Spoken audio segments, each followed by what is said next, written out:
2 సంవత్సరాల లాక్డౌన్ తర్వాత రియా తిరిగి తన జాబ్ కోసం హైదరాబాద్లో ఉండడానికి వస్తుంది. ఇన్ని రోజులు వర్క్ ఫ్రమ్ హోమ్ చేసిన తర్వాత రియాకి తిరిగి ఆఫీస్కి వెళ్ళాలని అనిపించడం లేదు. కానీ ఆమెకు చాలా తక్కువ రెంట్కి హైదరాబాద్లో ఒక అపార్ట్మెంట్లో ఒక పెద్ద ఫ్లాట్ దొరికింది. అందువల్ల ఆమె తిరిగి మళ్ళీ ఆఫీస్కి వెళ్ళడానికి ఎందుకు ట్రై చేయకూడదని అనుకుంది. ఎప్పుడైతే రియా తన అపార్ట్మెంట్కి చేరుకుందో అప్పుడు ఆమెకు ఒక విషయం చాలా వింతగా అనిపించింది. అదేంటంటే రియా ఉండే ఫ్లోర్లోని ఫ్లాట్స్ అన్నీ కూడా ఖాళీగా ఉన్నాయి. అది చూసి ఎప్పుడైతే రియా ఆ ఇంటి ఓనర్కి ఫోన్ చేసి దీనికి కారణం అడిగిందో అప్పుడు ఆ ఇంటి ఓనర్ లాక్డౌన్ అయిపోయి కొన్ని రోజులే అయింది కాబట్టి చాలామంది ఇంకా ఇప్పుడు కూడా వాళ్ళ ఇళ్లలోనే ఉన్నారని చెప్పాడు. అలాగే అతను కొన్ని రోజుల్లోనే ఆ ఫ్లాట్స్ అన్నీ కూడా మళ్ళీ నిండిపోతాయని చెప్పాడు. ఇంటి ఓనర్ చెప్పిన తర్వాత కూడా అపార్ట్మెంట్లోని ఫ్లాట్స్ అన్నీ ఖాళీ ఉన్నందువల్ల రియా అక్కడ ఉండడానికి కాస్త భయపడుతోంది. కానీ ఆమె అడ్వాన్స్గా 2 నెలల అడ్వాన్స్ని పే చేసింది. అందువల్ల ఆమె ఆ విషయాన్ని వదిలేసి తను తెచ్చుకున్న వస్తువులను ఓపెన్ చేస్తూ ఉంది. రియా తీసుకున్న ఫ్లాటు ముందుగానే ఫర్నిష్ చేయబడి ఉంది. ఆమె ఆఫీస్ ఓపెన్ అవ్వడానికి ఇంకా 2 రోజులు టైం ఉంది. అందువల్ల రియా ఆ ఫ్లాట్ని మళ్ళీ తిరిగి రీడెకరేట్ చేయాలనుకుంది. రీడెకరేషన్ చేయడం కోసం ప్రియా ముందుగానే అక్కడ ఉంచిన ఒక బీరువాని ఎప్పుడైతే కాస్త పక్కకు జరిపిందో అప్పుడు ఆమెకు అక్కడ ఒక బ్లూ కలర్లో ఉన్న లాకెట్ దొరికింది. ఆ లాకెట్ రియాకి బాగా నచ్చింది. ఆమె వెంటనే దాన్ని తన మెడలో వేసుకుంది. మళ్ళీ తిరిగి తన పనిలో మునిగిపోయింది. కాసేపట్లో రోజులాగానే రియా వాళ్ళ అమ్మ తనకి ఫోన్ చేసింది. అప్పుడు వాళ్ళ అమ్మతో ఫోన్లో మాట్లాడుతున్నప్పుడు రియాకి సడన్గా వాళ్ళ అమ్మ వాయిస్లో ఏదో డిస్టర్బెన్స్ వచ్చింది. కొన్ని సెకండ్లోనే ఆమెకి ఫోన్లో ఏదో వింతైన లాంగ్వేజ్లో ఎవరో మాట్లాడుతున్న సౌండ్ వచ్చింది. అది ఎవరో మంత్రాలు చదువుతున్నట్టుగా అనిపిస్తోంది. రియా అదేమిటో అర్థం చేసుకునే లోపే ఫోన్లో నుండి చెవులకు ఇబ్బంది కలిగించే ఒక చాలా పెద్ద గట్టి శబ్దం వచ్చింది. రియా వెంటనే ఫోన్ కట్ చేసింది. ఆ సౌండ్ వల్ల రియా తల తిరుగుతోంది. అప్పుడు రియా వాళ్ళ అమ్మకి నేను నీతో తర్వాత మాట్లాడతానని మెసేజ్ చేసింది. సడన్గా ఎందుకో రియాకి తలలో నొప్పిగా అనిపిస్తుంది. అప్పుడు రియా కాసేపు రిలాక్స్ అవ్వడానికి తన కోసం కాఫీ చేసుకుంది. తన ల్యాప్టాప్లో మూవీస్ని చూడడానికి బ్రౌజర్ని ఓపెన్ చేసింది. రియాకి ఏ మూవీ చూడాలో అర్థం కావడం లేదు. అలా చూస్తూ ఉండగానే లో బ్యాటరీ అయినందువల్ల తన ల్యాప్టాప్ షట్ డౌన్ అయిపోయింది. అప్పుడు ఆ ల్యాప్టాప్ యొక్క ఖాళీ స్క్రీన్ పైన రియాకి ఏదైతే కనపడిందో అది చూసి ఆమె షాక్ అయ్యింది. ఆ స్క్రీన్లో ఒక మంత్రగాడిలా కనిపించే ఒక అతను ఆమె వెనకే నిలబడి ఉన్నాడు. అలాగే రెప్పపాట్లోనే అతను అక్కడి నుండి మాయమయ్యాడు. రియా అది చూసి షాక్ అయింది. ఆమె నిజానికి భ్రమకి మధ్యలో కన్ఫ్యూజ్ అవుతుంది. ఆమె వెనక్కి తిరిగి చూస్తే అక్కడ ఎవరు లేరు.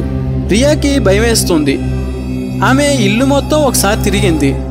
కానీ ఆమెకి ఎవరూ కనపడలేదు. రియా మెడలో ఇప్పుడు కూడా లాకెట్ ఉంది. ఆమె దాన్ని వేసుకుని నిద్రపోయింది. అర్ధరాత్రి రియాకి ఎవరో తన మెడను లాగుతున్నట్టుగా అనిపించింది. దాంతో ఆమెకి నిద్ర నుండి మెలకు వచ్చింది. కళ్ళు తెరిచి చూడగానే ఆమె ఆశ్చర్యపోయింది. ఆమె మెడలో ఉన్న ఆ బ్లూ లాకెట్ గాల్లో ఉంది. దాన్ని చూస్తే ఆ లాకెట్ని ఎవరో లాగుతున్నట్టుగా అనిపిస్తోంది. రియా చాలా భయపడింది. ఆమె ధైర్యం చేసి ఎప్పుడైతే ఆ లాకెట్ పైన చేయి పెట్టిందో అప్పుడు ఆ లాకెట్ తిరిగి మళ్ళీ కిందకు వచ్చేసింది. రియా వెంటనే లేచి కూర్చుంది. ఆమె బెడ్ పక్కనే ఉన్న జగ్గులో నుండి నీళ్లను గ్లాసులో పోసి వాటిని తాగింది. కానీ అప్పుడే ఆమె దృష్టి గ్లాసులో నీళ్లలో తేలుతున్న ఒక మాంసం ముక్క పైన పడింది. అది చూస్తూనే రియా చేతిలో నుండి ఆ గ్లాసుని నేలపైకి విసిరేసింది. రియాకి అదంతా కూడా తను వేసుకున్న లాకెట్ వల్లే జరుగుతుందని అనిపించింది. అందువల్ల ఆమె తన మెడలో నుండి ఆ లాకెట్ని తీసి గట్టిగా నేలపైకి విసిరేసింది. అప్పుడు ఆ లాకెట్ ముక్కలు అయిపోయింది. ఆ లాకెట్ విరిగిపోతూనే ఆమె రూమ్లోని లైట్స్ సడన్గా వస్తూ పోతూ ఉన్నాయి. ఆమె రూమ్లోని కిటికీలు మరియు డోర్స్ చాలా స్పీడ్గా కొట్టుకుంటున్నాయి. ఇప్పుడు రియా గుండె చాలా స్పీడ్గా కొట్టుకుంటుంది. అప్పుడు రియా దృష్టి రూమ్లో చీకటిగా ఉన్న ఒక కార్నర్ పైన పడింది. అక్కడ ముందు కనిపించిన ఆ సన్యాసి నుదుటిపైన తెల్లని విభూతి పెట్టుకొని కూర్చొని ఉన్నాడు. అతని కళ్ళు పూర్తిగా తెల్లగా ఉన్నాయి. అతను చాలా స్పీడ్గా ఏవో మంత్రాలు చదువుతున్నాడు. అదంతా చూసి రియా చాలా భయంతో వణికిపోతుంది. ఆమె అరుస్తూ ఉంది. కానీ ఆమె అరుపులకు ఆ బాబా ఇంకా గట్టిగా మంత్రాలు చదవడం స్టార్ట్ చేశాడు. రియాకి కాళ్ళు చేతులు ఆడడం లేదు. ఆమె గట్టిగా అరుస్తూనే ఉంది. భయం వల్ల ఆమె తన కళ్ళు కూడా మూసుకుంది. ఆమె కళ్ళు మూసుకోగానే అంతా కూడా కూల్గా అయిపోయింది.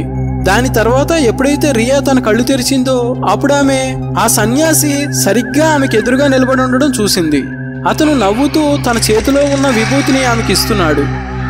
రియా ఏదో విధంగా అక్కడి నుండి పరిగెత్తింది. వేరే రూమ్లోకి వెళ్ళి డోర్ని క్లోజ్ చేసుకుంది.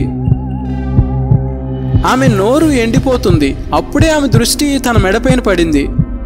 ఆమె ఏదైతే చూసిందో దానిపైన ఆమెకి నమ్మకమే కలగడం లేదు. ఆమె ఏ లాకెట్నైతే విసిరేసిందో అదే లాకెట్టు ఆమె మెడలో ఇప్పుడు వేలాడుతోంది. రియా ఎప్పుడైతే ఆ లాకెట్ని తన మెడలో నుండి తీయడానికి దాన్ని ముట్టుకుందో అప్పుడు ఆమె రూములోకి దాదాపుగా 15 నుండి 20 మంది వరకు వచ్చేశారు. వాళ్ళని చూస్తే వాళ్ళందరూ చనిపోయారని అనిపిస్తోంది. వాళ్ళ చేతులకు సంకెళ్ళు వేసి ఉన్నాయి. వాళ్ళు రియాని చూసి ఏడుస్తూ ఉన్నారు. ఇదంతా ఏం జరుగుతుందని అర్థం చేసుకునే లోపే ఆ గుంపులో నుంచి అదే సన్యాసి రియా వైపుకు వస్తూ ఉన్నాడు. రియా తన చేతులకు కూడా సంకెళ్ళు ఉండడం చూసింది. ఆమె గట్టిగా అరుస్తూ ఉంది. కానీ ఆమె అరుపులను ఎవరూ వినలేకపోతున్నారు. అప్పుడు ఆ సన్యాసి రియా దగ్గరికి వచ్చాడు. తన చేతిలో ఉన్న విభూతిని ఆమె నుదుటిపైన పెట్టాడు. 3 రోజుల తర్వాత అదే అపార్ట్మెంట్లో రియా శవం దొరికింది. ఆమె మెడలో అదే బ్లూ కలర్ లాకెట్ ఉంది. ఆమెకు చుట్టుపక్కల విభూతి పడుంది. ఆమె మరణానికి సరైన కారణమైతే ఎవరికీ ఏమీ తెలియలేదు. కానీ దాని గురించి ఇన్వెస్టిగేషన్ చేసిన తర్వాత ఆ అపార్ట్మెంట్ యొక్క ఓనర్ వల్ల ఆ అపార్ట్మెంట్ని కట్టడానికంటే ముందు అక్కడ ఒక శ్మశానం ఉందన్న విషయం తెలిసింది. ఆ ల్యాండ్ సేల్ అయిన తర్వాత అక్కడి నుండి అందరూ వెళ్ళిపోయారు. కానీ ఆ అఘోరా సన్యాసి మాత్రం ఆ ప్లేస్ నుండి వెళ్ళిపోవడానికి సిద్ధంగా లేడు. అతన్ని ఎప్పుడైతే బలవంతంగా అక్కడి నుండి వెళ్ళిపోమని చెప్పడం జరిగిందో అప్పుడు అతను ఆత్మహత్య చేసుకున్నాడు. తన ప్రాణాలను వదులుతూ అతను ఆ ప్లేస్ని శపించాడు. ఈ స్థలం నాది, ఈ స్థలంలో నేను కాకుండా ఎప్పుడూ ఎవరూ ఉండలేరని అంటూ అతను తన ప్రాణాలను వదిలేశాడు. ఆ సన్యాసి శవం పైన కూడా అదే బ్లూ కలర్ లాకెట్ ఉంది. బహుశా ఆ అఘోర సన్యాసి శాపం కారణంగానే ఈ రోజు రియా ఈ ప్రపంచంలో లేదు. అయితే ఆ బ్లూ కలర్ లాకెట్ కూడా ఒక నార్మల్ లాకెట్ అయి ఉండదు. అది ఆ అఘోర సన్యాసి యొక్క లాకెట్ అయి ఉంటుంది. బహుశా అందులో అతని ఆత్మ ఇప్పటికీ కూడా ఉండుంటుంది.